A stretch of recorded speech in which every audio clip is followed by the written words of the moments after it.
Alright, let's find a comfortable seating position. For this, I feel very small.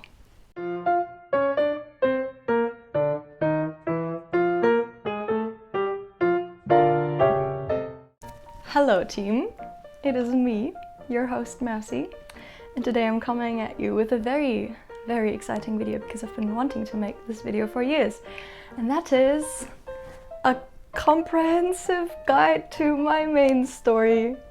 Alternative title, I've been writing a fantasy novel for 6 years, and here's what I got so far. I'm sorry in advance if this microphone keeps making weird noises because it's very close to my clothes, so it might make a few unpleasant sounds here and there. I'm gonna see in post-production. Also, this video is probably going to be very long because I have made notes and I have 8 pages of writing. But yeah, I'm just gonna see how long I'm taking to explain all this. To introduce this video, I couldn't fall asleep because I was bugged by a thought, and then I did a poll on my Instagram stories asking if people wanted to hear about my main story, and 31 people said yeah, kinda. And so this is why we're here now. And I'm very excited because I honestly didn't expect so many people to care about what I'm doing. I know that like 3 people or something are interested in what I'm doing, and those are friends of mine. So yeah, but I asked what people would be most interested in and tried to make some notes. So grab a cup of tea. This is my 3rd one this day. And this mug is really big, so that certainly means something.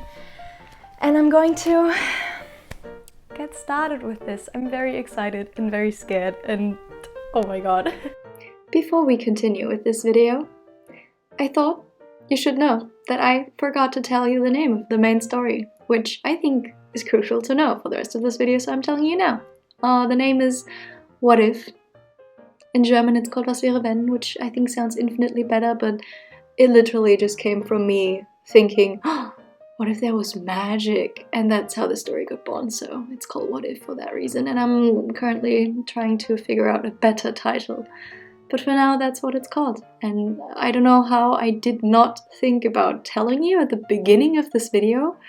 I forgot. I don't know how, but I did, so I'm telling you now. So yeah, editing Mause is out. I hope you enjoy the rest of the video. Bye! Anyways, we're gonna start with Act 1. The timeline of the making.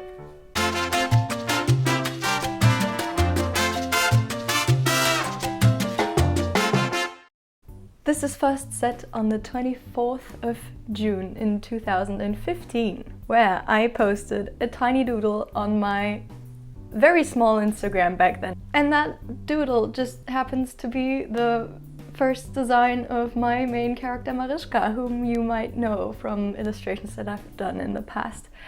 And the backstory of this is kind of that I had wanted to make an adventure story for a while. Back then, I was 14 back then. I was in 8th grade, I think. And I had no idea what to do. I know I was really into shonen adventure stories back then. I think I had first watched Magi back then, which we're going to get to later, but yeah. But I know in the caption of that post I wrote, I want to write a story about her, but I have no idea yet. Or something along the lines of, I might have an idea, but I need to write it down before I forget it. And that's basically how the story was born, and I think that post is so iconic. It's not up anymore, but I have it saved in my archive. So yeah, I made this story up as I went, and I kind of just started writing the prologue, and then I had no idea beyond that, just like a very basic idea, and continued to make stuff up as I went and as I wrote it. And I just added more and more to it, and to this day I'm still adding things to it, and it's very fun. On the 16th of January 2018, I finished writing the first draft of what is now the first 2 novels, but back then it was 1. I'm also going to explain this. So I had 1 book finished.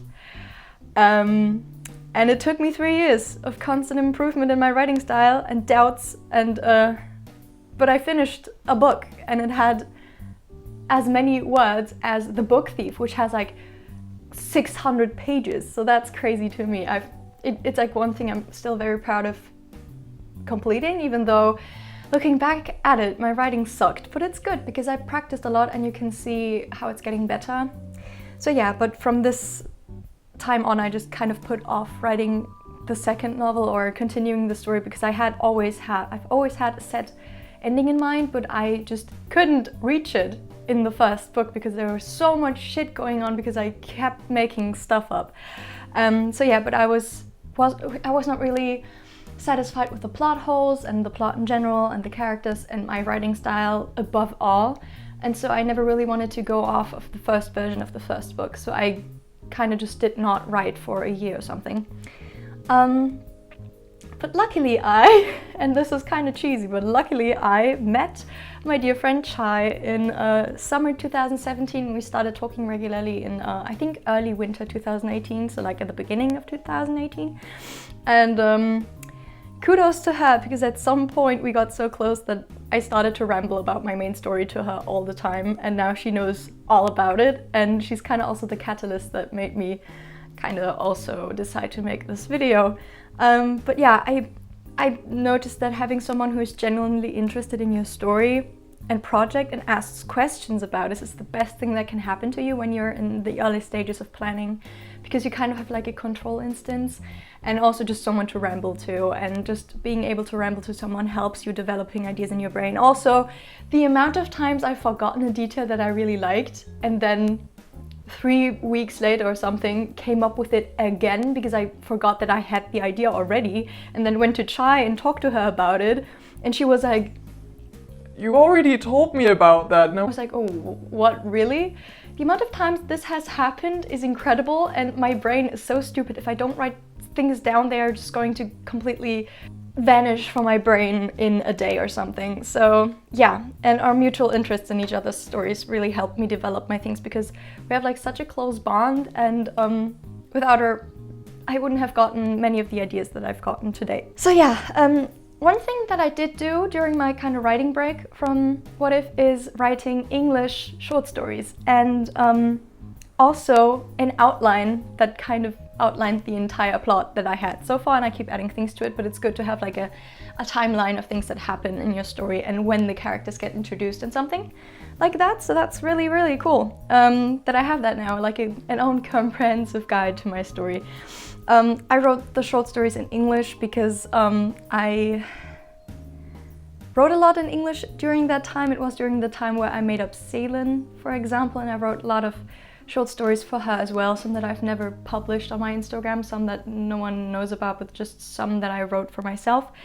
And honestly, short stories are really, really great to write because they help you get to know the characters more, if that makes sense. I try to do that more regularly now, but I also try to get into German short stories because, yeah, the difference between my German and my English writing styles is a subject.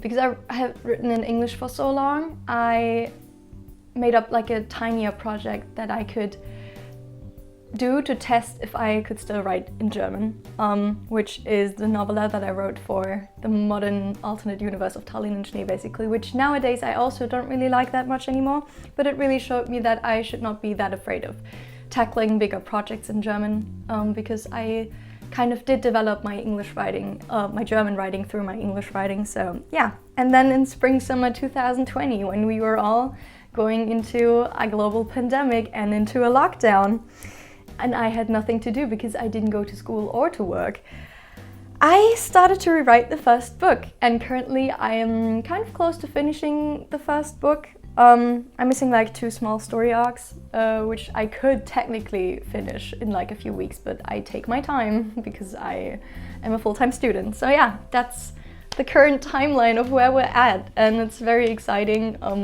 Currently I have like 4 books planned.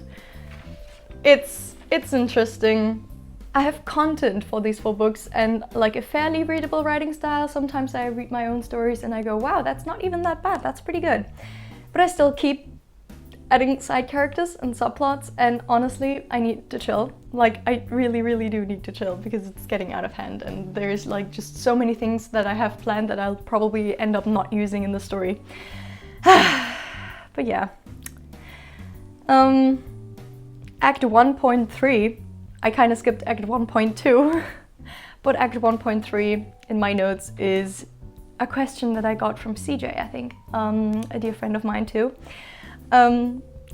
She asked about the inspirations behind the book, and honestly this is like a very, very suitable. The question is kind of calling me out. I have very mixed feelings about this question because there are so many inspirations and some of them are so small. For example, this red couch or divan or chaise longue I'm sitting on is something that we had in our house when I was little, and now I had taken it with me into my first room.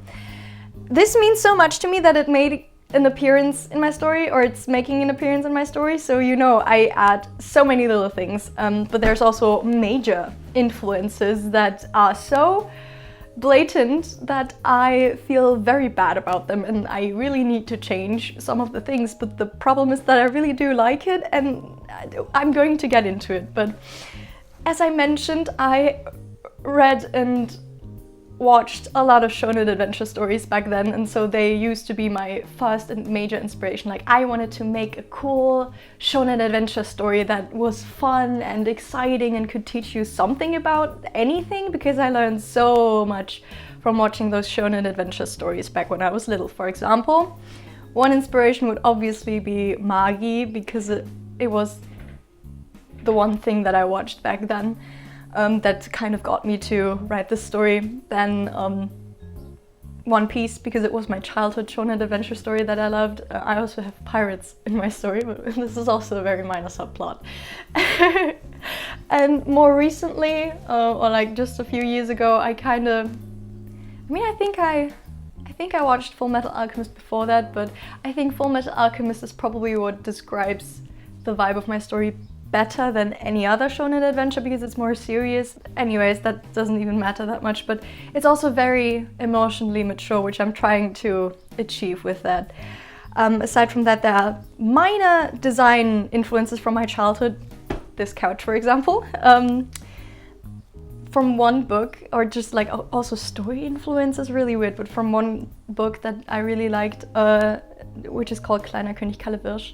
It's like a German literature, children's literature classic. Don't know if any of you know it, especially the Augsburger Puppenkiste variation. Like, my German friends, y'all, do you know Augsburger Puppenkiste? Maybe I can add like an example of what I'm talking about, but the way the castle was described in the story was really nice, and also there's like a plot point where like two kings fight against each other and they have like a duel. That's awesome. Basically, the entire plot of Kleiner König Kalewirsch is this random dude wanting to duel the current king so he can become king, because that's how it works for them, and I have that plot point in my story as well, so that's what I'm getting at in my story. Ha. Then Barbie influence is also more visual, but I always really liked like the magic of the rainbow school that they went to, and that they all had their separate rooms, and that it was like kind of on like the same tree. It's a very minor influence, and I don't think if you didn't know that, you would probably not see it, but that's okay. And this is probably the worst one of them all. But I was also really inspired by like myths and folklore and legends and mythology, and like Greek mythology, but not the original Greek mythology, but a childhood cartoon show that I really liked, which is also a big inspiration to me. That was basically like a childhood-friendly version of the Odyssey.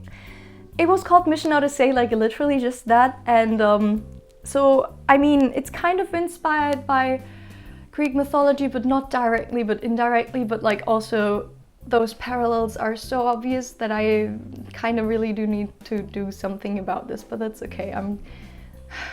It's okay. See how much I struggle with this anyways. Yeah, European art history, but also, or just history in general, but also very vaguely. I mean, you're gonna see mentions of, this is also more in the myths of and legends things, but like the Three Musketeers, Robin Hood, witch hunt is a really big thing. Kind of French Revolution, but it's really, really, really different from the French Revolution, but you know, basically, anyways, we're going to get back to that. But then also, ironically, parts of my own life when it comes to emotions and like coming of age experiences. And basically I worked out a lot through this story when it comes to myself. But also I just add almost everything that fascinates me. So the list could go on and on and on and on. Some more recent ones are Hooky by, you know, Miriam Bonasretour, the webtoon, which is really, really fun, and I'm also very emotionally mature. I like that. And I've been reading some Diana Wynne Jones, who wrote House Moving Castle, for example, and I really like her writing style. So these are very, very new ones. I had to take a 30-minute break to load my phone. We will now continue with Act 2. A short intro into this garbage world that I have created.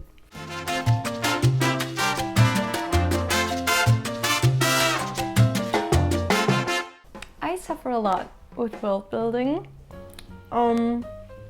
It's very bad. You will see why when I introduce you to the world, but basically we are on a very small, nameless continent that is so obviously based on Central Europe that it hurts. With no mentioning of any other continent. I don't know if that makes any sense, but they're so self-centered and also busy with problems that they don't care about anything else. Also, I'm not ready to come up with more countries, especially because I have the creativity of a peanut.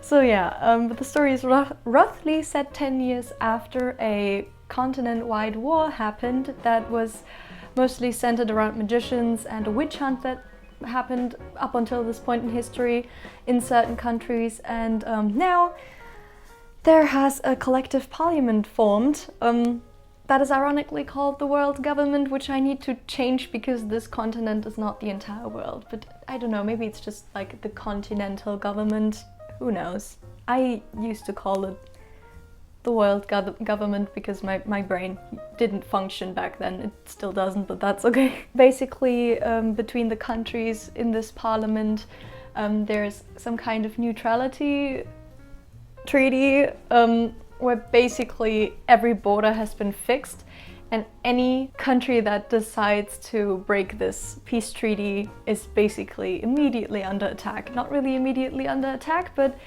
they're free to attack. So yeah, I hope this was like understandable, but there's like a peace treaty and a neutrality pact so that every country has time to deal with their inner problems, because there is no international problems and wars, because if someone tries to start a war with someone else, they're under attack.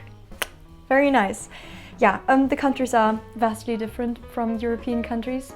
At least the European countries they were one's based on, especially in culture and development, and it's really weird, and I'm still trying to figure this out because once again it's so blatantly obvious which countries or which regions of Europe they're based on. I don't know if I can leave it like it is, but so far I'm going to give you a quick rundown of the countries that are in question. I think this is very fun, but yeah, you'll see how different they are. We have the Federation of Central States, which is Germany. Not really. It's very, very, I think this deviates almost the most because it's huge. It's very huge, and it is one big boy state, and basically it's like a culmination of agriculture, a funky, chaotic city that is the capital, which is literally just called the capital. And then there's like seaside, some havens, forests, and very many small towns. Yeah, and it's all very, very different. And it has a really high population, so it's not Germany. But it's very much based on the culture and my experience. And also the city, the capital, is basically just based on the Weimar Republic, which is my favorite point in history. Damn, it's really starting to rain. I hope this is not too irritating. Next up, there's Deley. Please don't try to translate the name. 14-year-old me had zero chills. It's a verb in French that I forgot what it means, so please don't, it's not relevant at all. The capital is called Sans Espoir, which is a wordplay on without hope. It's also very ironic, it's very stupid, but I like how it sounds. Yeah, and it's basically Rococo France. Of course, it is an absolutist monarchy in the middle of a revolution. This is the French Revolution I was talking about, but it's also very different from France and the French Revolution. Yeah, but it's also kind of not different. It's complicated. I'm also still working on that. But aside from that, it has like lots of beautiful architecture and landscapes, and I don't know. Is that snow? I'm so confused by the weather right now. Anyways, yeah, it is also very anti-magic. It's one of those countries that has participated in the witch hunt and is still killing magicians when they find them. So there's basically no magic, or not really a lot of magic. There are some revolutionary groups that might have 1 or 2 magicians or magic objects, but most of the magicians have fled or were killed. Next up, we have a little bit a warmer country, both figuratively and literally, and we go to Sol, which, you know, is Spanish for the sun. Should also be obvious enough, but it's also not really Spain, obviously. But it's a very warm and mostly friendly country.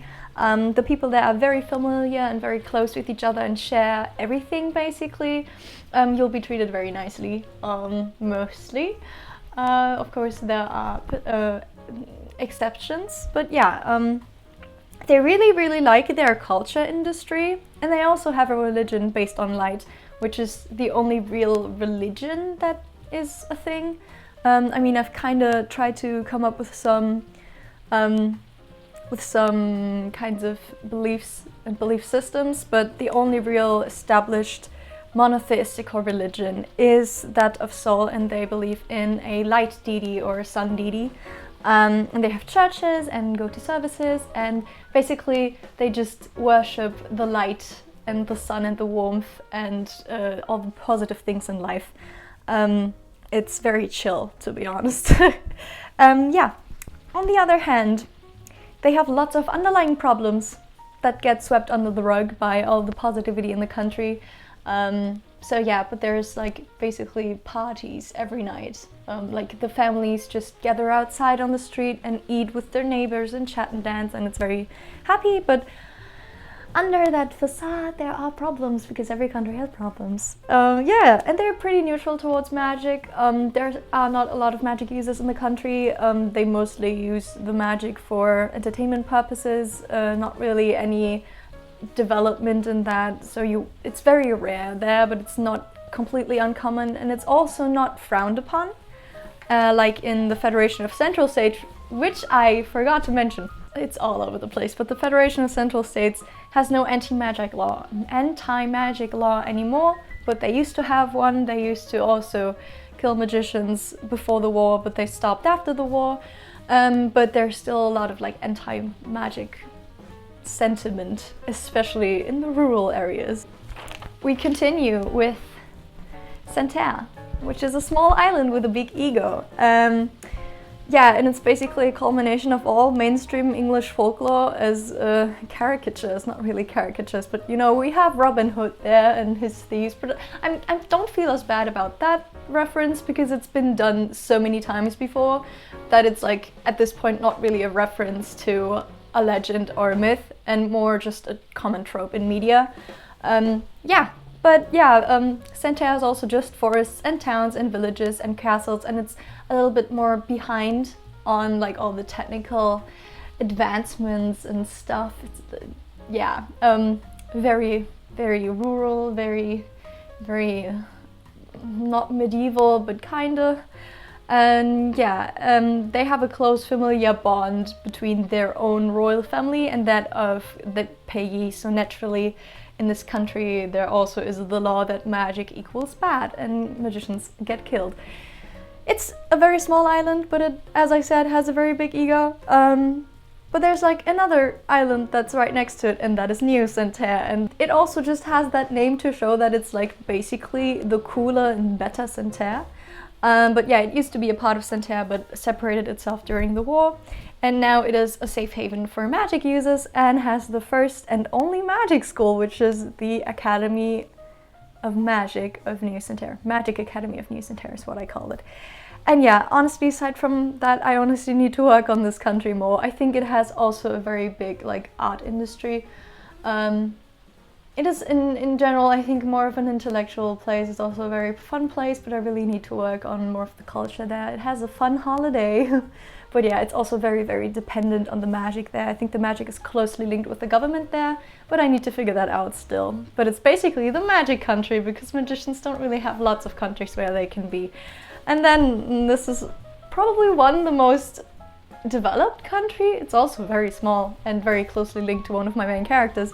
And two, it is also the one with the most blatant references, which I've talked about. It's Ithaca, like alone the name. I think I might need to change the name, but it's like an actual thing that used to exist, I think. And yeah, as I said, the inspiration is so obvious that it makes me gag, but that's okay. It's a parliamentary monarchy that works surprisingly well, because it's a very small state with lots of critical and skeptical people, so they would not really just blindly follow any king or queen or government at all. They're also pretty inactive though, so that's like a kind of like a double-edged sword, but that's okay.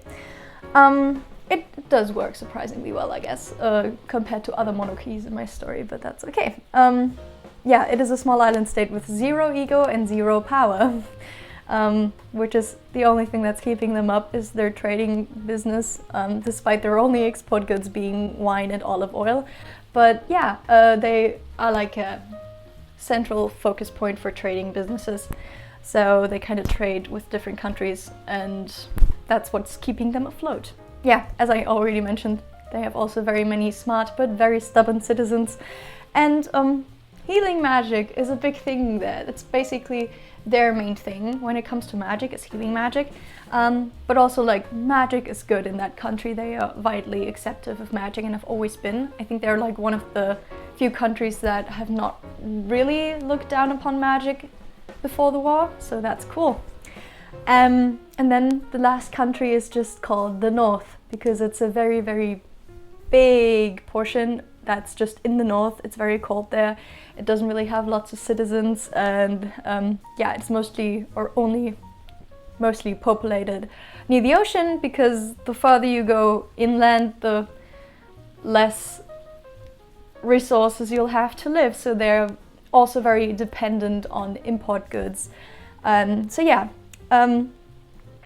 there's lots of completely untouched land with probably lots of magic in it. Still have to figure that out. I don't do enough with this country. It's really interesting to me, so I need to develop that more. Maybe someday. I cannot possibly add more subplots to my already very long story, but that's okay. It is very known for their outstanding craftsmanship. Yeah, and because of that it also has a very huge generational conflict, but otherwise it's a pretty chill country, both literally and figuratively. But yeah, the generational conflict just stems from the fact that mostly the children would take up the jobs of their parents, and now the newer children kind of see that that's kind of stupid and they want to decide for themselves. So, but yeah, outstanding craftsmanship in any type of way. That's mostly what they live from, because they don't really have much agriculture or something. So yeah, the last part about this world building is the magic system, which I constantly forget how my magic system works because it's very soft. And yeah, but it's basically just like the magic system that I use for all of my magic characters. It's very similar to Salem's magic system, but yeah, as I said, it's very soft, and it is a genetic mutation basically, where those humans that have that genetic mutation can use their own energy to manipulate the energies and elements surrounding them. Yeah, you know how every human has energy in it to function, basically. We learned in biology class, I think, that humans have like a secret reserve of energy that only activates in very crazy situations where you really do need that extra energy. Magicians don't have that, so they can use more of their energy, but that also leads to them fainting or hurting themselves when they do run out of energy. Yeah, and it's somehow tied to emotions, which I also still really need to develop more, but emotions are tied to memories. Basically, emotions are created by stimuli that we get in through visuals and auditory systems and touchy feels. I have no vocabulary. But yeah, and those are turned into memories, which then regulate our emotions. I think maybe also the energy and the magic is somehow tied to hormones, I think, because they also regulate emotions, and basically your magic will be strongest when your emotions are the strongest, and based on what emotions you have, your magic will work differently. So it's hard to control, kind of, if that makes sense. But yeah, there are so many types of magic. I also need to work on this more, but there's, for example, my main character Mariska uses ancient magic because she has that tiny book of ancient magic things, and they create weapons through like she manifests literal daggers and spears and a flute, which is the best thing I've ever done. Yeah, but there's also like divination, which mostly half magicians do because they cannot really use magic. It's very complicated. Half magicians cannot control energy, but they can sense them in different ways. They're very sensitive to energies, which is basically divination. It is reading the energies around you in order to be able to make the best decision for your current problems. It is not looking into the future, it's just being hyper aware of things that are happening around you. So yeah, but as I said, my magic system is very broad, and like there are basically no rules. It's mostly regulated by ethical things and yeah, by different cultural influences. As I said, Ithaka, for example, has the most experience in healing magic, and Muse in general has lots of different types of magic, and there's also alchemists, which in my story alchemy is more like the science behind magic, and they create new types of magic. It's not really alchemy in the normal sense, but yeah, but that's the magic system. As I said, it's very soft, but I like it that way because it means that it can be used as a plot point, but it's not very obvious because it doesn't really have many rules. So magic is basically everywhere, but you don't necessarily know it is.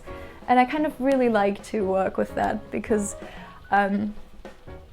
it's kind of also more realistic to me, because I do kind of believe in magic, and it is just very subtle and not really just someone flicking a wand. And I mean, there's also spells, magic spells. You use spells to activate energy, but it's also I will develop this, but I think spells are mostly used in like old ancient magic because magic develops in my story. So that's the magic system, and that's basically all you need to know about the world.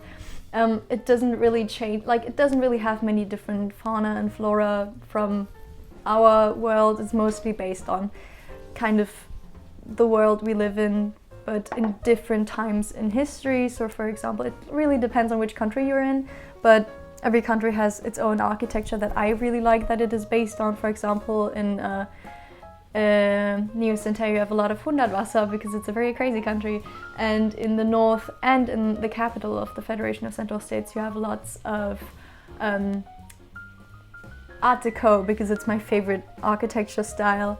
You have lots of Fachwerkhäuser, like old typical German Central Europe buildings in most of the smaller towns in Seoul and the Federation. In DPI, most buildings are made of stone.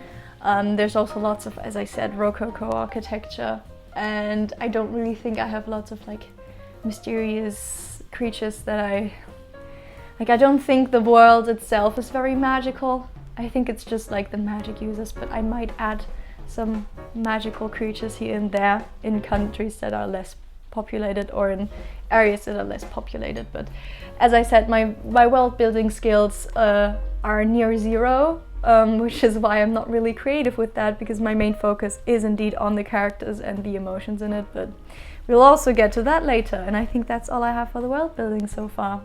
See you in the next segment.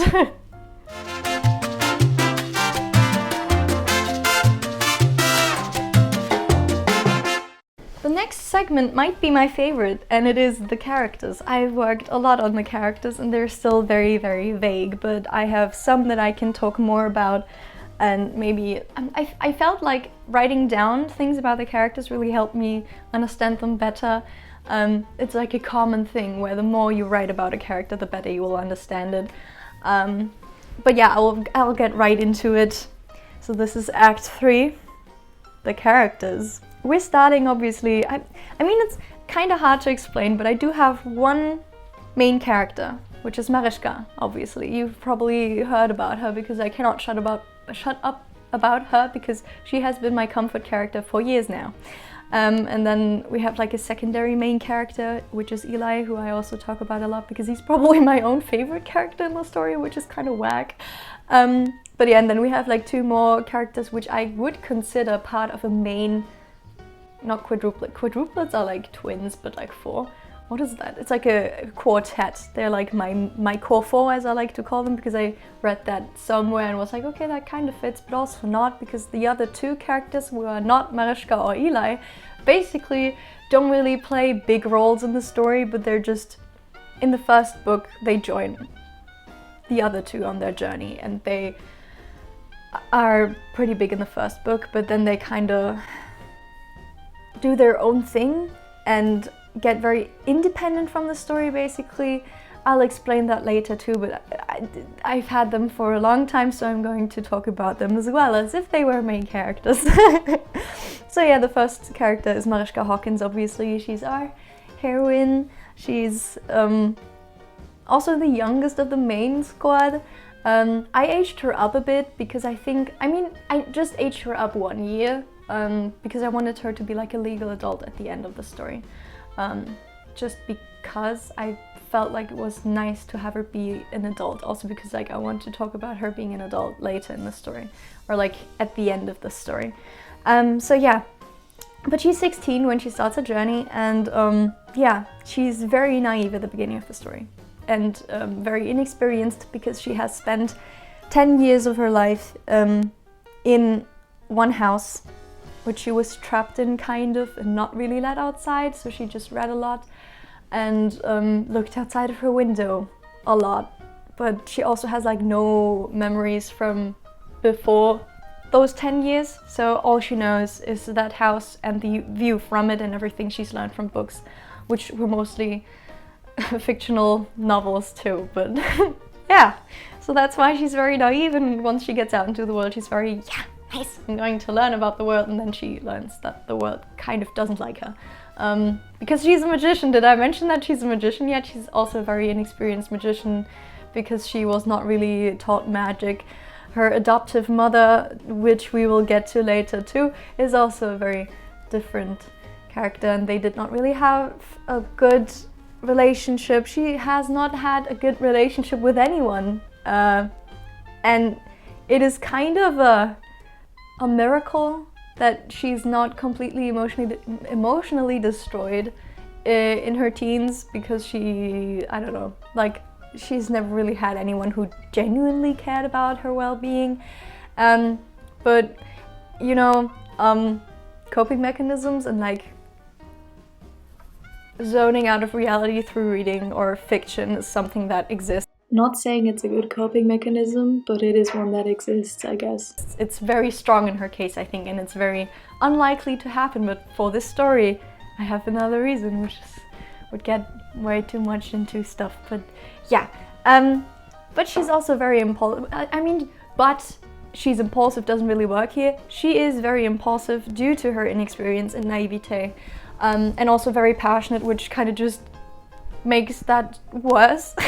It's fun that she doesn't know anything about the world, because we can work with her and learn about the world with her. As a reader, you're kind of... I try a lot not to info dump in the story, but sometimes I really need to, because Marischka has no idea what is happening. So she really does need someone who explains everything to her. But yeah, throughout the course of the story she learns not only about the world but also about emotions and relationships, which she has never really had before as well. And yeah, her main goal is to find a place where she feels at home and kind of maybe find out why the world is as stupid and effed up as it is for her. But yeah, the main goal really is just for her, like very selfishly, to just find a home, which is pretty apparent in the entirety of the story. And there are a couple places she feels at home at, but it kind of doesn't really feel like her home. So yeah, I think it's like also the main focus point of the story, amidst all of the political and societal drama. But yeah, I talked about someone who needed to explain the world to her, which is basically the only reason that Eli Macarius exists, which is the second main character. I had to change his last name. I'm not going to get into his original last name, but his new last name is also very pretentious because it's literally just based on the word, like, what is it called? Mercenary? Is it a mercenary? Yeah, but basically just like a trading person, because he's also he's from Ithaca, and he's like from a family of business people, trading people, so that makes sense. I like the concept of last names that are just your career or your job, which is very common in Germany, except none of the people that have like a last name that is based on a job have that job actually anymore. I don't think so. Some people might, but it's not common anymore. About Eli, he's the closest thing we get to a comic relief character, which is basically just because I like to torture him. Not really torture him, but I like to make fun of him a lot because he takes himself very seriously. And yeah, he's basically, at the beginning of the story, he's quite the asshole. Yeah, but he basically acts as Marischka's not mentor, but early mentor, know-it-all, and encyclopedia. So basically she doesn't understand anything, she just asks him about it, and he's there to explain it as best as he can. So yeah, it's fun. He's also unnecessarily secretive at the beginning and unnecessarily mysterious because he is running away from something and he doesn't want to talk about it, but he is also the most terrible liar. So lying is not really an option, so he just rather says nothing, which is also a very common theme in the story. It's just Eli not saying anything about things he should have said something about. Yeah. I think it's mostly because he's very scared. I think his entire character is basically based on fear and him being scared of anything and everything. And on the top of this list is his excruciating fear of heights. I mean, okay, no.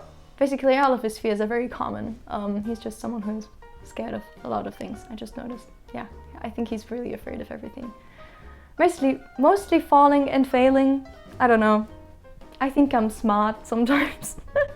But yeah, he has a huge ego, which have I mentioned that he has a huge ego? And that is a problem because he's constantly operating on fear. Because he has lots of issues to unpack. He's also from Ithaca. He's on a journey. It's funny because he's the one who's on the journey and he meets Marischka by accident, and because he has a big ass ego and is also very, very inconfident, self-conscious. He's very self-conscious. He tries to prove something to himself and others by trying to be a nice person to her, and so he kind of lets her tag along because she would die without someone who knows about the world. And then they also pick up the other two characters by accident. So yeah, but that's fun. Next character is Alma. She doesn't really have a second name, but she gives herself the second name Dulcinea at some point because she is based on Kitri from the Don Quixote ballet, because I really liked that character. So she's also a dancer, and her design is pretty close to Kitri's design, like visual design. Aside from that, they're not really similar. They just like have that same amount of sass and elegance to them, which I really like. Alma's basically the moment, and her goal throughout the story is to learn that she's the moment. Yeah. She's also kind of the big sister and mom friend, and here to do everything that Eli doesn't do, which is also at the beginning very much give the needed emotional support. He sometimes gives emotional support to Marischka, but some things he just isn't capable of doing, and that's basically what Alma is doing. And she's also just like a happy person for Marischka to look up to, like a big sister figure, as I said. What I failed to explain here is that basically in order to be that supportive, stable person for someone else, Alma suppresses her own emotions, which she kind of needs to work through, but it's just what she's used to.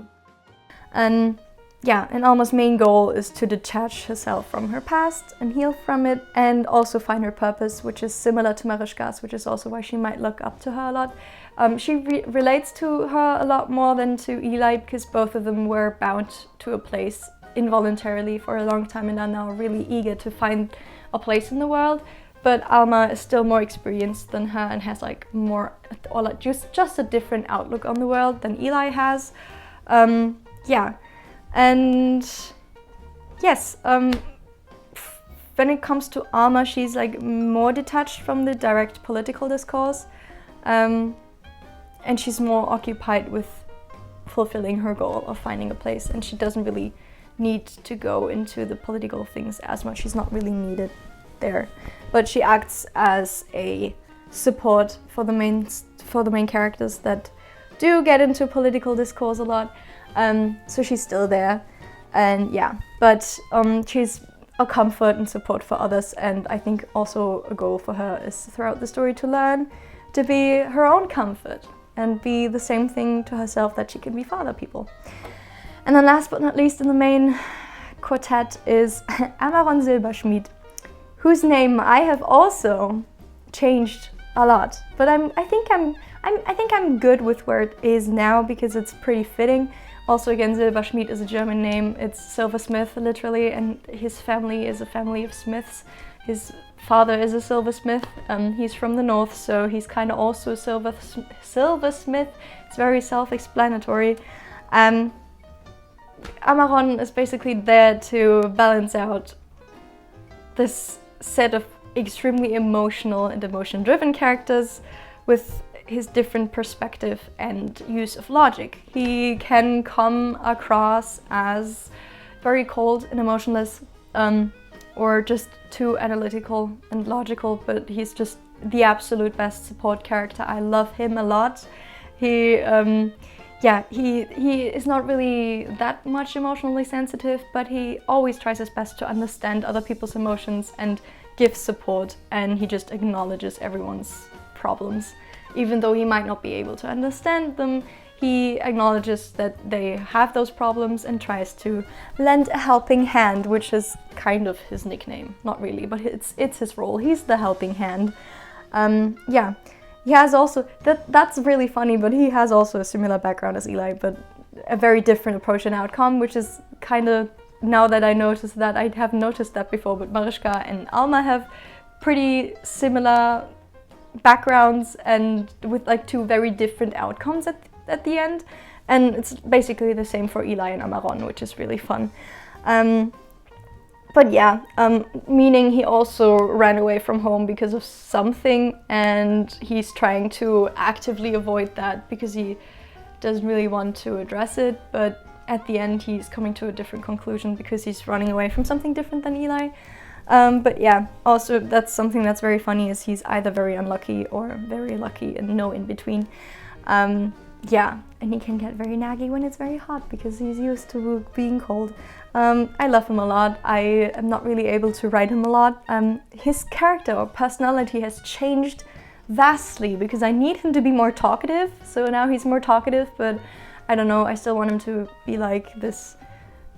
You know, the first three characters are more very hot-headed and emotional, and I mean, Mariška and Alma are both very passionate and fiery, and I don't know, Eli can just become very loud when he's very angry, but most of the time he tries to be calm, but sometimes it doesn't really work, and he also spirals really easily, and Amaron is kind of like the stone for them to hang on to when they're like in the wild currents of their own emotions. I really like that, but that's basically what he's for.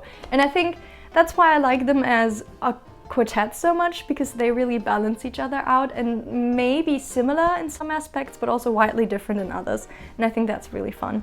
I'm really sad that I don't do much more with Alma and Amaron. At some point at the end of the first book they split up. They get together at the end of the second book, but then I think they're mostly separated from each other. And Alma and Amaron are mostly together most of the time, and they travel together and have more fun adventures, which I might include as like kind of interludes into the story. I really want to do that because I'm sad that I'm not doing much more with them. But yeah, now we're getting to the witch, which is our main antagonist, who is also Mariška's adoptive mom, basically. And she is basically just like your abomination of an evil witch. And I mean, you know how people say that your main antagonist should be a mirror image of your main hero? I tried to do that. She is kind of the mirror image of Marischka, or what she could have become if things had been different. So she's kind of like the dark what if. I dropped the story title there. Yeah, but she's basically Marischka's what if. She's basically Marischka's what if I was evil, or what if I had stayed in that house. That's basically what Marischka would have become. Basically, she has also reasons. She suffered through the big Great War and thus demands revenge in the form of a magic-led society that dominates humans the way that humans have dominated magicians up until that point. And she also gets very violent towards that, which is basically the main problem. And my main squad, or just Marischka in general, strives for a society that can have both living in peace, and the witch is just the extreme of that, just the extreme of reversing what once was. And yeah, that's the bad thing. She also needs more development, but I don't really care that much about my antagonist, which is bad, but she gets her arc, I promise. She's going to get what she needs. I need to make a quick stop because I've been rambling about my characters for long and I need to see if my phone's still recording.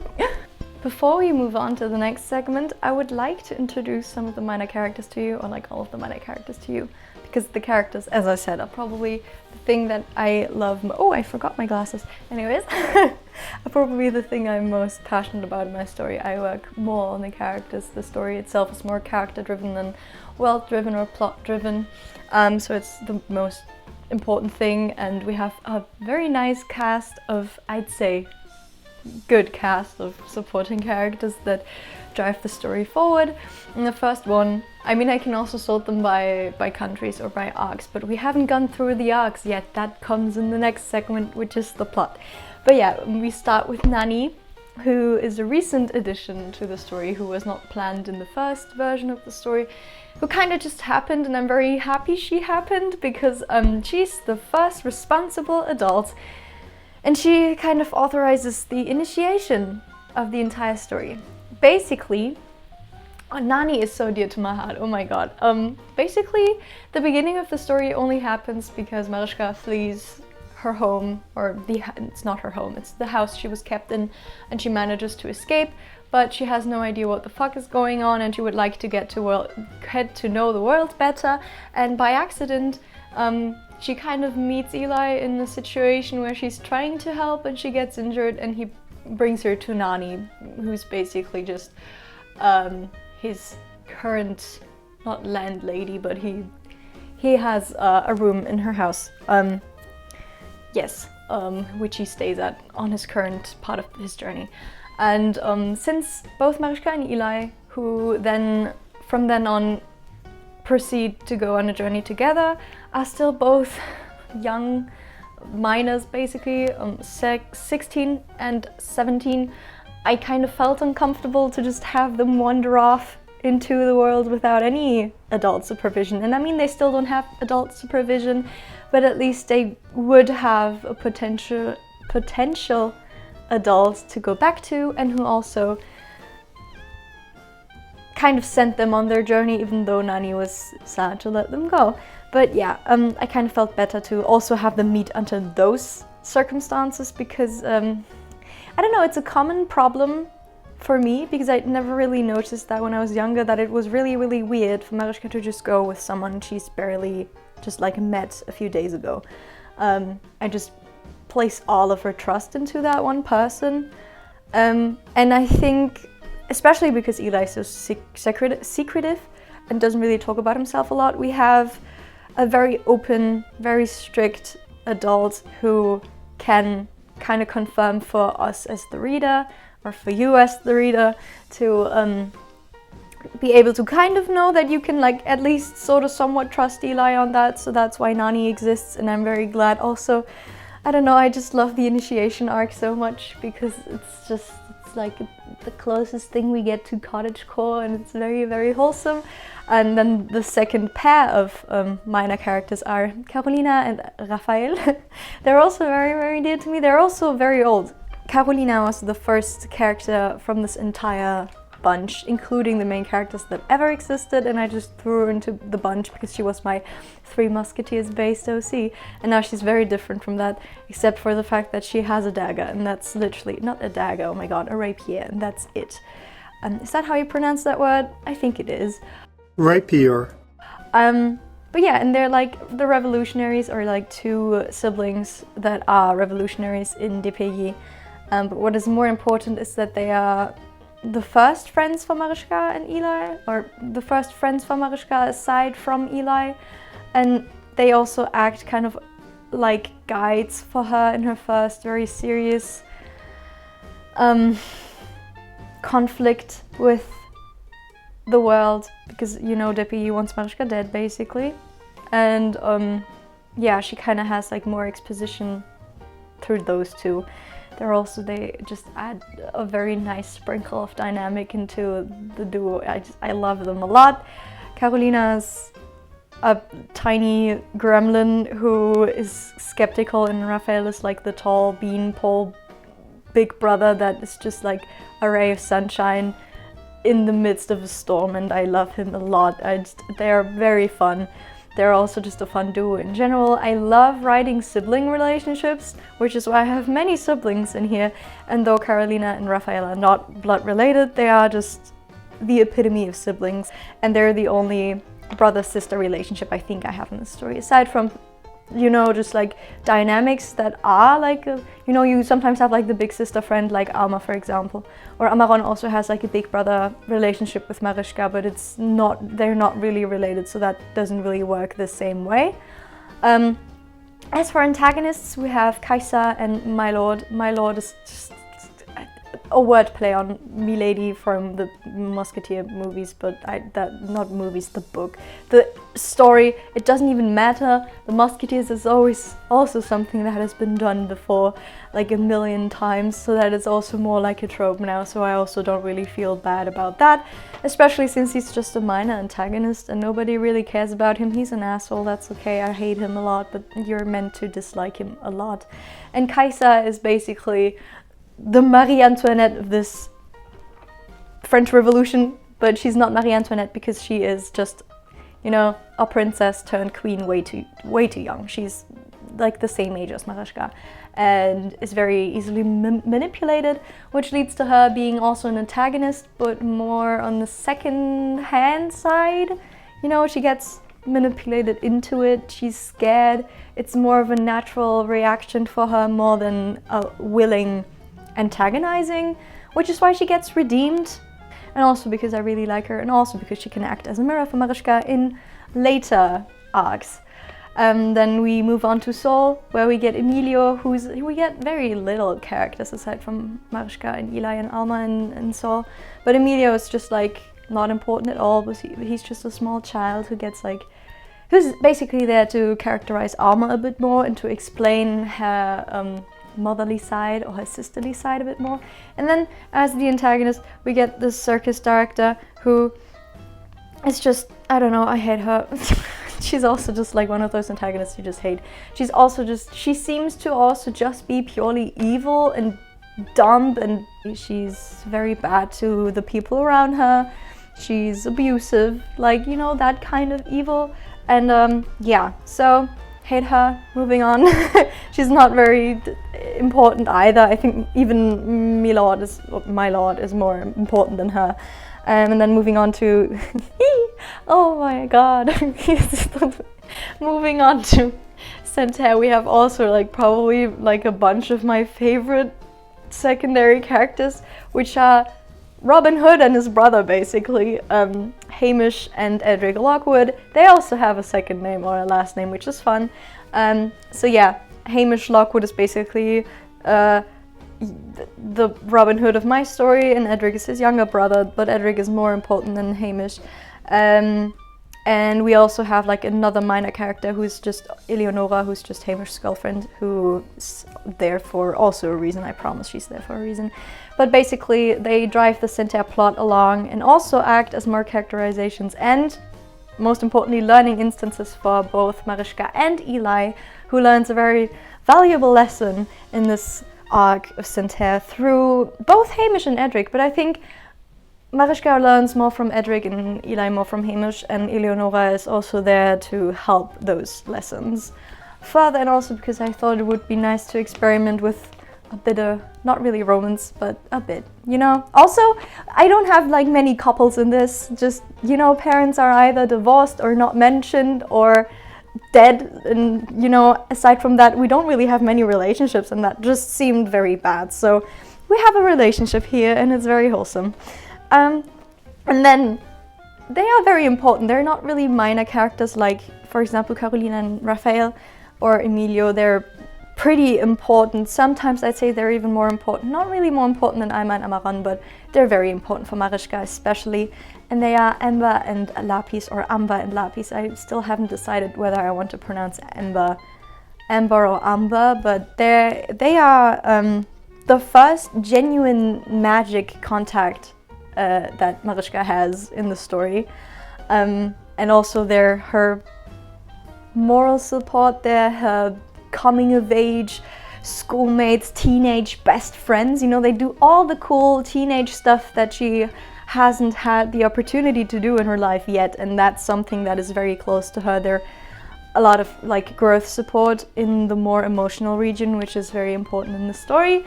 And they are also just a fun trio. I love them so much. They're also named after crystals for a reason. I promise. It has a reason. And then moving on, also in Neo Centaur, or at the Academy of Neo Centaur, Marischka gets to know them all through the Academy of Neo Centaur, Amber, Lapis, and also her newer mentor, her genuine mentor, Professor Austin, who joins the squad, not the squad, but who joins Marischka's journey at the end of the first book, and he becomes her father figure and her mentor, and another experienced adult to monitor a lot of the teenagers' wacky adventures. He's a very important part in the story as well. A lot of like development for Marischka when it comes both to her magic, her emotions, her story, everything. He knew her parents. He is just her new father figure, basically, which I think she really needs, and he's also very fun, I think. And then moving on, we now get to like more newer characters that I haven't really written about yet in neither the old version or the I've only made them up after I finished writing the first draft. And now we move on to the Federation of Central States, which gets an arc, which I also like a lot. It's also Kaiser's redemption arc, partly. And so we get Jasper, or Jasper, or he also has like a genuine name. I just forgot what his actual name is. So his name is just Jasper. Actually, never mind. Jasper is his real name, and he has a nickname that's Tiger because he's named after the tiger Jasper, which is another gemstone. I can explain that, I swear to God. And yes, he is also named after a crystal, which he has a connection to the Academy of Neo Centaur. He is a magician, he's an alchemist, and he is basically there to give us more insight into the magic uses in the system, and also to have like a nice story, also to characterize Austin, I think, and to characterize the Academy of Neo Centaur, and just like to expand on all of the magic uses that we have, because we don't have many, and just to show more of how the magic could work. And then we have the two characters that drive the Federation plot aside from Jasper, who are Dominic and Olivia Kate, who are also, I guess, experienced adults that supervise the characters' wacky adventures, except they're part of the wacky adventures themselves. But yeah, they're basically what the thieves and the revolutionaries are for the Federation of Central States. But they're basically political activists in the Federation, and they work kind of differently from all the political activists that we meet until this point in the story. They're very fun. They're an artist and a former nurse, and it's very fun. They're adults but don't really act like it. And then we get to the true sailing arc, which is basically my way of putting pirates into the story, and they are also very fun. So now we have like the two characters that drive the true sailing arc, which would be the Captain Serafina Grant and her Lieutenant Winakila. And you know, that sounds like tequila, I just noticed that, which fits. I can imagine him liking tequila. That is very minor, but for some reason I personally really like dynamics of 2 or 3 people, and if I have 2 people I really like dynamics between a male and a female person, just because I don't think it is done a lot. And I mean, this could be like romantic relationships, but I really enjoy just writing friendships and like basically platonic power couples. I really like doing that. I'm doing it a lot in the story. It's fun. I like it. Serafina and Win are 2 of them. I also call Serafina Santia. It's easier to keep that in mind. But yeah, so they basically drive the true sailing arc, and the true sailing arc is, as I'll get more into later. Yeah, and then we have like a few more that I should have mentioned early on, but we have Eli's entire family, who's also very close to my heart. That would be his mom, his dad, and his little brother. His little brother is a gem, and they're more important than other families that we get introduced to or do not get introduced to, because they eventually become like a found family for Marischka, which is very wholesome because she has not had a family, and that is one thing that she's very jealous of, like when people have a family, which is kind of sad, but yeah. And we also have another minor antagonist who is like the main antagonist for Eli, which is his... Yeah, what are they? Not really adopted siblings. It's weird, they kind of have like a really weird like rivalry thing, but also forced siblings. It's complicated, but they basically grew up like siblings, but they've never liked each other, and she's going to be his minor antagonist, or his major antagonist, but like a minor antagonist in the story in general. Yeah, she also becomes more important later, and she's not as bad as the other minor antagonists, but she's also quite dumb. I think she's bad in her own way. And then the last 2 characters that I would introduce are Marischka's parents, Joschka and Geraldine. And did I just say Joschka? Joschka and Geraldine. And they're dead, so we don't really get to see them a lot. This is also, I try to not spoil too much of the plot. This is not really a spoiler. We learn this from day 1 that her parents are dead, which is why she's adopted. But yeah. They're nice. I wish I did not kill them off so I could write more about them, but I have this regret with like literally every character that I kill off, and I think it makes the entire thing more believable. But yeah, that's most of the minor characters that really have a thing in the story. I don't know if I might show just sketches that I have of them so that you have like a visual for them, but not really. I don't know. You might know some of them. But yeah, I don't know if I have like a sketch of Hamish. Oh my, I definitely have not a sketch for like most of the antagonists. And for Emilio. And Eli's family. That's okay, I'll figure that out later. But yeah, now we'll move on to the plot, but I'll check my phone real quick.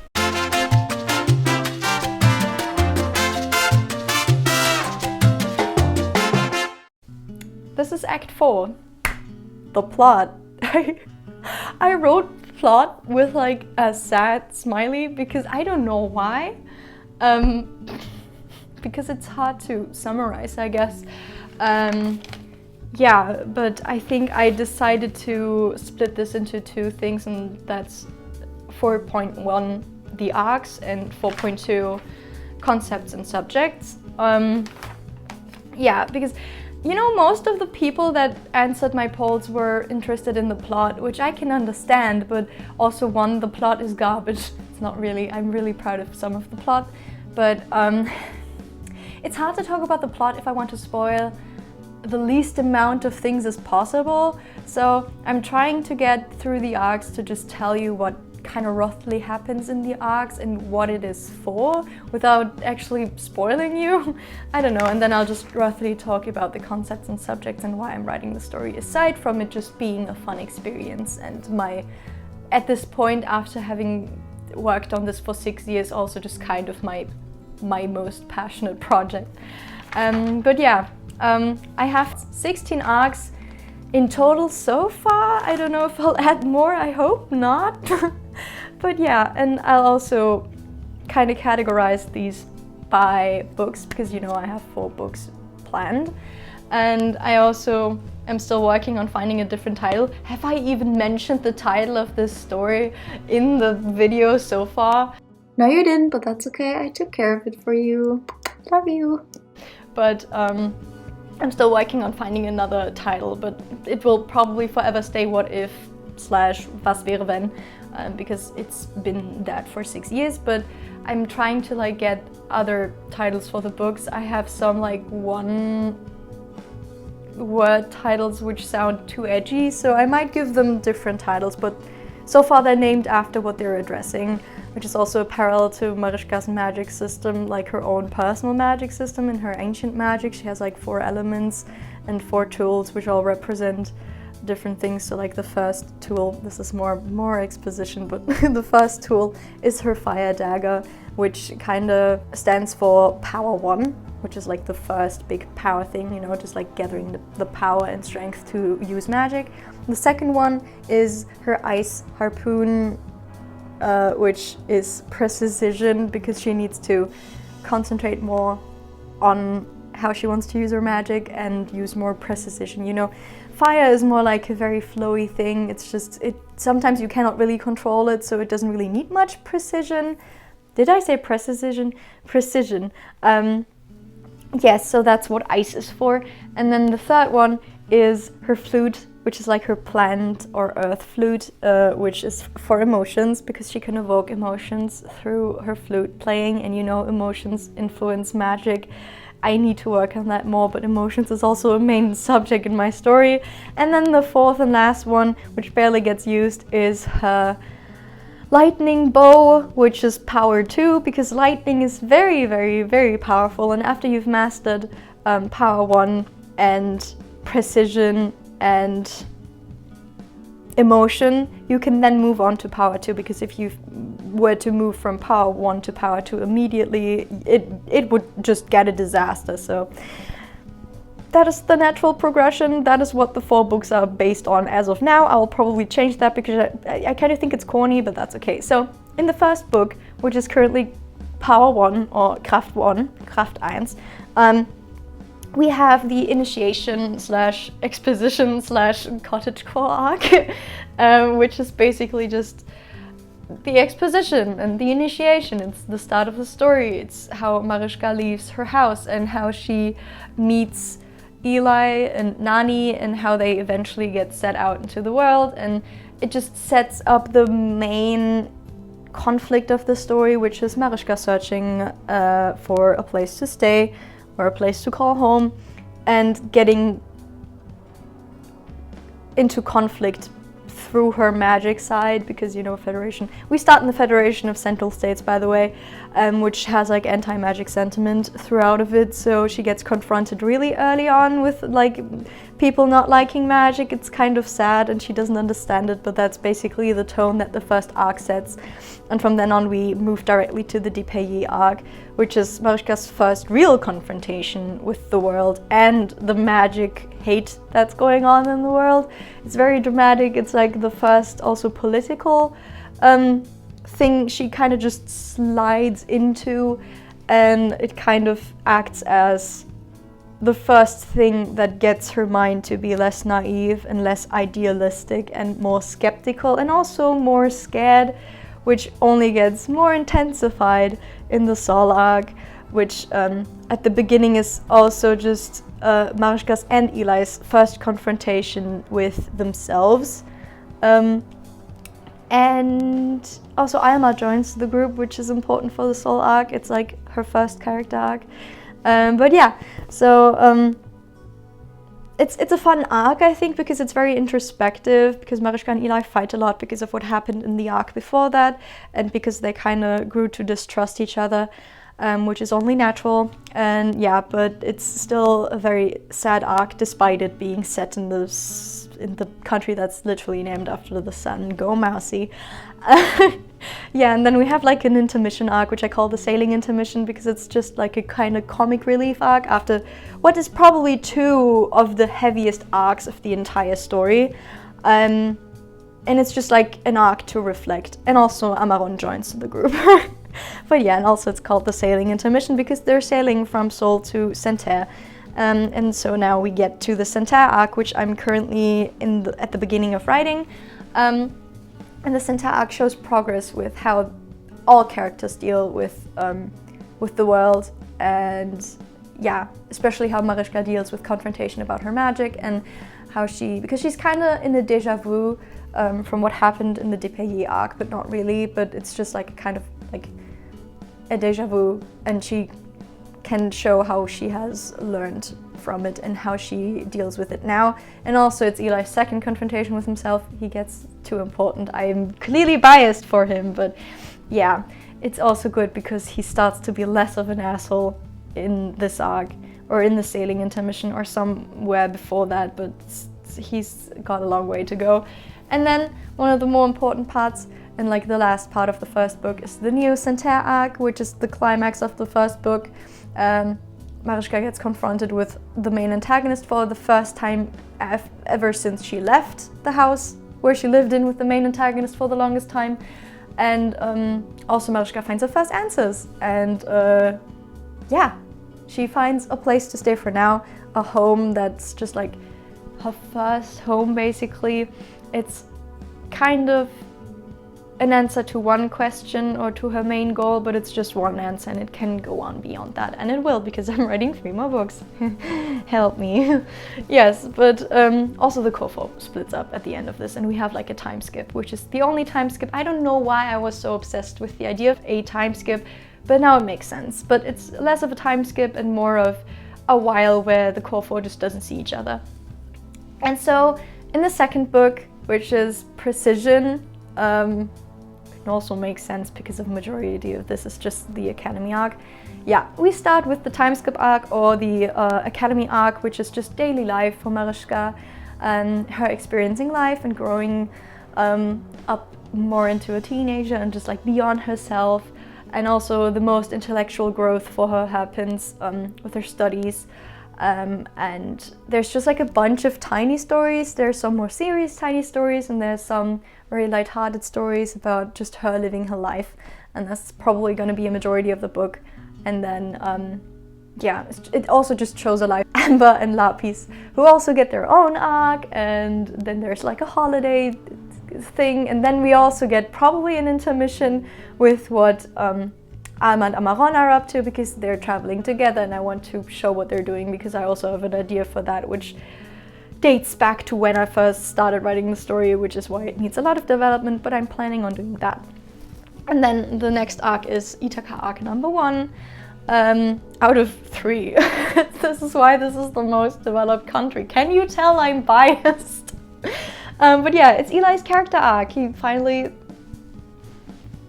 gets a character arc. It gets a resolution because like up until this point he's kind of just an enigma, but like a very stupid one. Like he's not mysterious to the reader, he's just like a big clown. But the whole thing gets revealed in the second book, so yeah. And also it starts the found family because Marischka first gets to see his family. And then we get the climax of the second book, which is the Civil War arc. I may find another name for this, but it's like the political progression of what happened in the second arc of the first book, which is the Dépayé arc. And yeah, and it shows also the progression and growth of the characters during the time skip, because they're all a year older and deal with things very differently, and it kind of reflects what they have learned in the first book and throughout the time skip arc. And it's also they reunite in the Ithaca arc, so like the Corfu reunites in the arc before the Civil War arc, and then they split up again after the Civil War arc, and then we enter the third book, which is Emotion, which is, it fits because it's the book that is most emotion driven. Yeah, but it also has, ironically, lots of political things, but it's like more of a secondary thing. I'll explain that too. But we get Ithaca arc number 2, which is just a tiny initiation arc. Basically, after the Civil War arc, Marischka goes back to Ithaca instead of the academy to be with her best friend, and to learn more about the magic there, because she's very interested in the healing magic aspect of it, and just to see another magic society, basically, even though it's also not a big society, but it's a big part of the country. But yeah, she kind of notices that she's not really feeling at home quite a lot there, and it kind of starts her emotional struggles about her own independence and her own growth and her self-worth, which is a tricky subject throughout the entire book, which is why it is the emotion book. I feel very smart, can you tell? But yeah, so it initiates her personal development and also the entire story of the next book. So she goes back to Santerre basically in the next arc, which is basically a mirror arc to the Civil War arc, and is like another punch in the gut and emotional support development opportunity for Marischka, because things don't work out as well as in the Civil War arc, and it's like more of a failure thing, also to show that things don't always go well, because I feel like ever since the second book I had lots of things that just went well and not a lot of like failure things, but the world is more complicated and sometimes things just fail. So that's a big punch in the gut for this arc.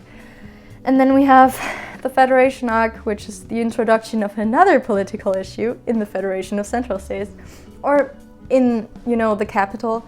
It's a very different political issue, but I think it could be fun. It's like, I think it's more of a fun thing. It's very chaotic. It's not quite as heavy as the other arcs. It's confusing, but I think it could be fun.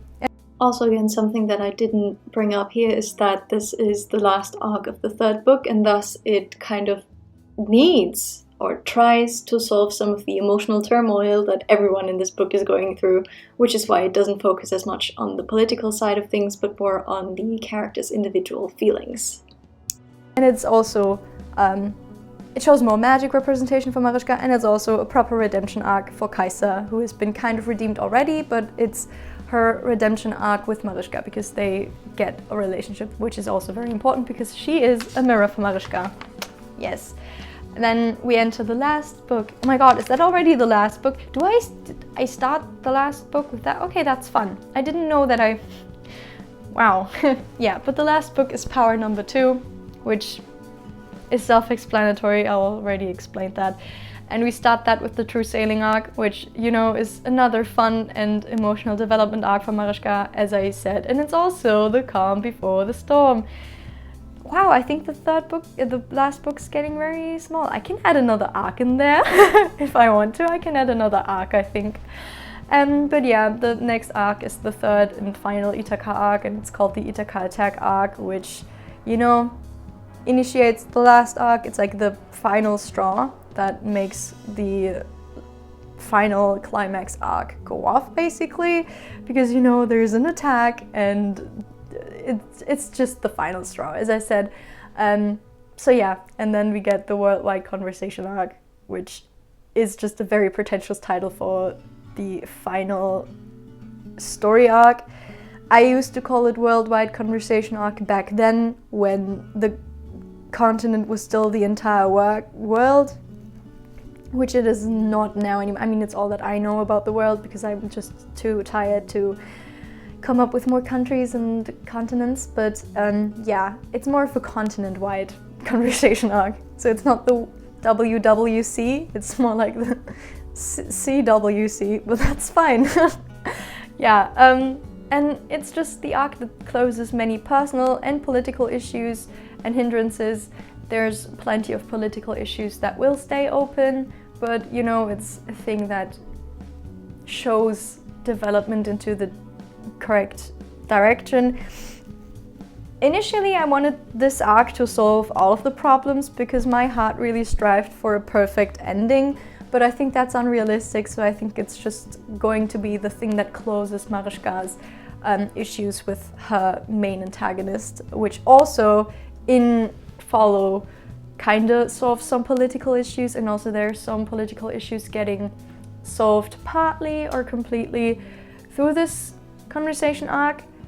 I need to explain that, but I'll explain that later in detail about the political thing as more framework for the more personal issues that are going on in the story, because I'm not really that good at political stories, but I chose to write one, so it's stupid, but that's fine. But we get an epilogue arc, which I don't know how long it's gonna be. It's probably going to be way too long because there's so many ideas I still have that I want to establish, and I just want to, I want Mariška to have like a proper happy ending, but there's just so much stuff she still needs to figure out, so I'll see what I'm going to do there.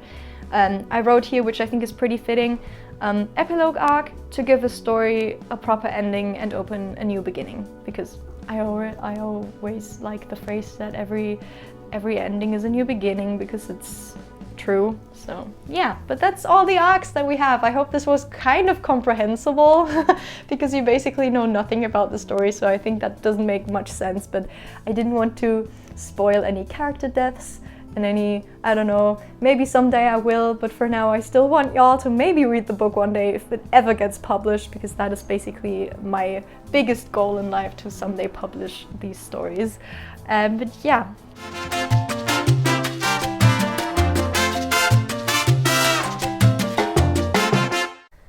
And now for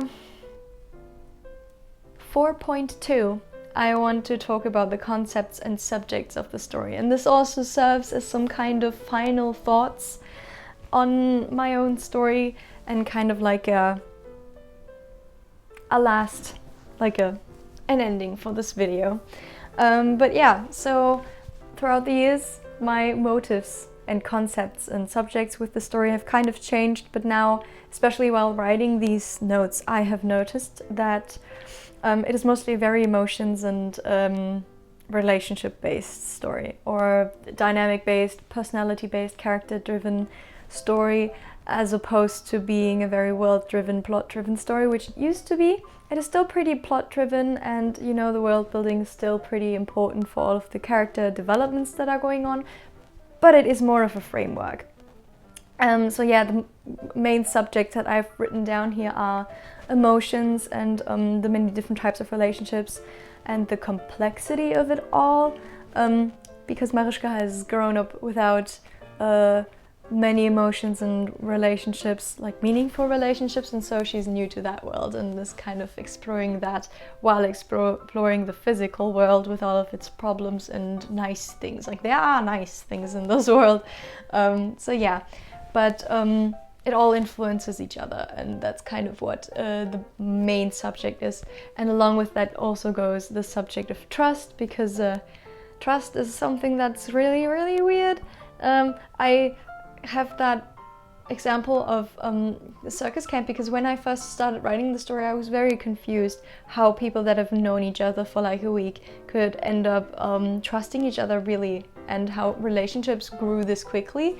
But then I went to circus camp for the first time, and I noticed, oh wow, no, that's realistic, because in circus camp you live with each other for a week, and by the end of the week you would trust everyone in there with your life, or at least your friends that you've made there. So I think it is really realistic, but it really depends on the circumstances and how much time you spend, and which situations you get in. But I think you have enough extreme situations in my story to make it make sense. But also there's like trust questions and trust falls that get bad, and so sometimes it is also an issue or a conflict point, and overall it's also trust in yourself. But that's the second the third point, which is self-image, coming of age, character development, which I already mentioned. It's very, most of the main characters there are young adults or teenagers, and those years are just mostly where you figure out what you want and where you want to go and who you are.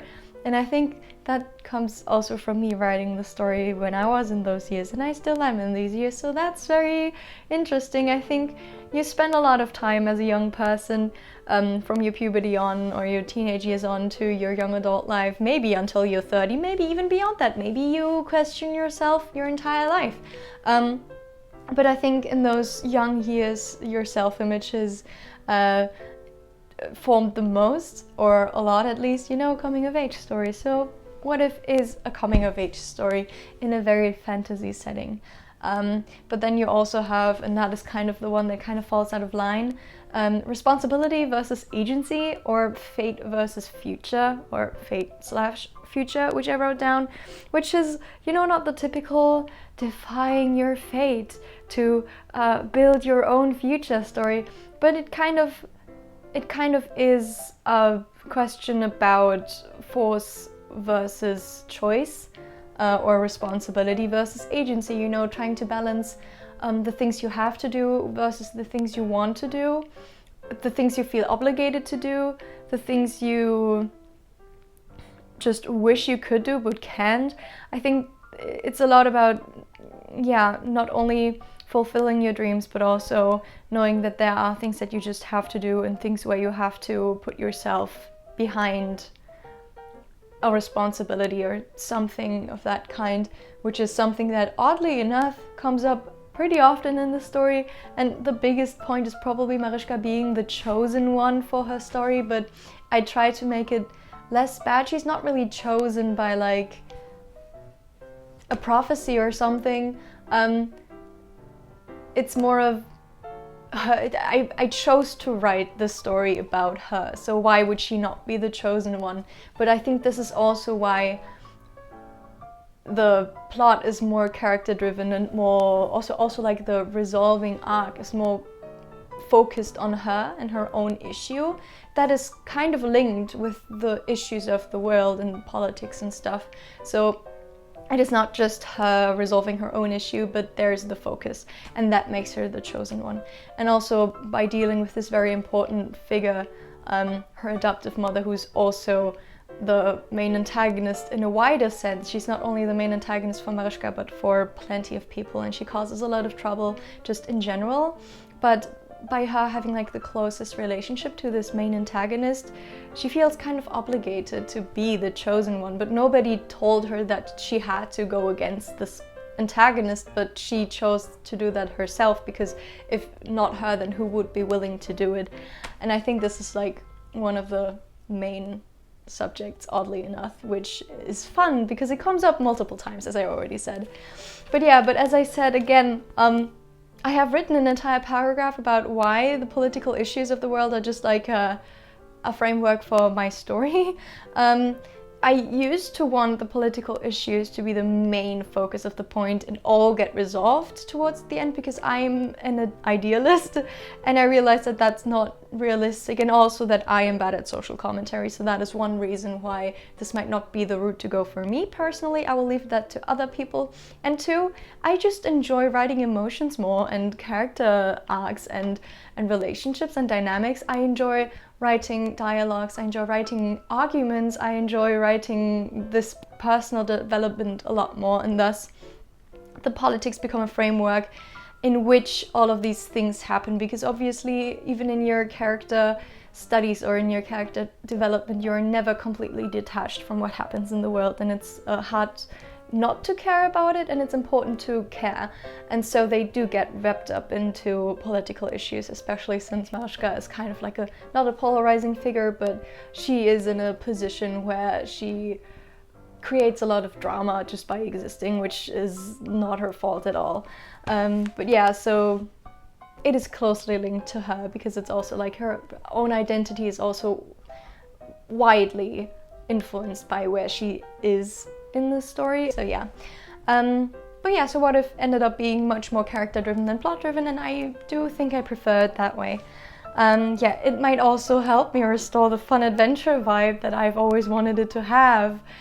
But yeah, this is kind of like the last few thoughts about the story, which are also very much in my mind, aside from all of the I need to change some names, I need to change some details that make some references way too obvious, which I don't know if that is a big issue, but for me it kind of makes me feel uncomfortable, so I'm still working on that. I also need to work on some world building and some character things and some subplots a lot, but I have time. And I think some of that might also come with writing, because I like to plan ahead, but I also like to make things up as I go, because I think that feels natural, and sometimes that's also just the best solution. But yeah, I think that's it so far for this video. Thank you for watching all of it, or just a portion of it. I guess it will be very long unless I cut it into half. But yeah, thank you again for everyone who showed even the least amount of interest in this story. It means a lot to me, especially since I would have never thought that even like more than 3 people would be interested in hearing about it. I'm kind of scared about the feedback, but also very excited because I really want to know what people think about it. And I know that there's still a lot of issues with it, but I'm still working on it. It's still very much a work in progress, but it's very fun. If you have any more questions or would like me to go into detail with any of the things, maybe aside from the plot, just tell me. I'll be glad to make more videos or more posts about this story, because it is very close to me and I will gladly ramble about it if you want me to. So yeah, if there's anything that stayed unclear, you can just ask me if I could make a video about it or anything, or maybe I'm gonna make a video about it on my own terms, who knows. But yeah, I think that's all I wanted to say. Thank you again for watching, team. I hope you have a blast. I hope you enjoyed this video. I hope you are having an amazing week, and I will see you in post-production and in the next video. Bye! Love you!